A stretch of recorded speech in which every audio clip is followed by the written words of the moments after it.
রোজার সময় আমাদের হার্টের রোগীদের কিছু কিছু স্পেশাল নির্দেশ দেই আমরা, যেমন ধরুন খাবারের নিয়ম, ওষুধের নিয়ম এবং বিশ্রামের নিয়ম। এই নিয়মগুলো তাদেরকে বলে দিই। যেমন যিনি হার্ট অ্যাটাক হয়েছেন প্রথম 6 সপ্তাহ কিংবা 1.5 মাস 2 মাসের মধ্যে আমরা তাকে কঠিন পরিশ্রম করতে মানা করব। যেমন তারাবি নামাজ ফুল 30 পারা যদি পড়তে চান তার জন্য কষ্টই হবে, তাহলে তাকে একটু অন্য পথ ব্যবস্থা নিতে হবে। তারপরে ওষুধ খাওয়ার ব্যাপারে ওনার জানতে হবে যে উনি সেহরির সময় কী খাবেন, ইফতারির সময় কী খাবেন, মধ্যরাত্রে কী খাবেন। এবার চিকিৎসকের পরামর্শ নেওয়া উচিত।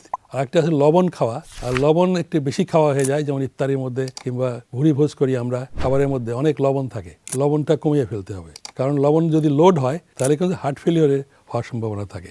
আরেকটি হলো যে পানি খাওয়াটা। অনেক সময় আমরা বলছি যে পানি বেশি খেতে হবে, যেহেতু সারাদিন রোজার সময় পানি খাই না, কিন্তু পরিমাণ মতো খেতে হবে। বেশি খেলে হার্টের উপর লোড বাড়বে, হার্ট ফেলিওর হওয়ার সম্ভাবনা থাকে যাদের হার্ট অ্যাটাক হয়েছে।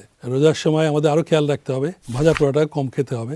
যেমন ধরেন পেটে গ্যাস্ট্রিক হলো, গ্যাস্ট্রিকের সাথে হার্টের ব্যথাটাও বেড়ে গেল, উনি বুঝতে পারছেন না যে হার্টের ব্যথা না গ্যাসের ব্যথা। এবং খাবার দাবারের মধ্যে দেখা গেছে যে পিত্তথলিতে পাথর যদি থাকে, পিত্তথলি অসুখ থাকে, প্যানক্রিয়াসের অসুখ থাকে, সেক্ষেত্রে খাবারের ব্যাপারে আমাদের সাবধানতা অবলম্বন করতে হয়। কারণ এর সবার সাথেই কিন্তু হার্টটা তাদের উপরেই থাকে। যেমন ধরেন আপনার বাড়িতে আগুন লাগলো, আপনি দূর থেকে বুঝবেন না প্রতিবেশী বাড়িতে আগুন না আপনার বাড়িতে আগুন। তাহলে আমাদেরকে সাবধানে খেতে হবে যাতে হার্টের উপর লোডটা না পড়ে, পানির লোড, লবণের লোড এবং পরিশ্রমের লোড হার্টের উপর না পড়ে।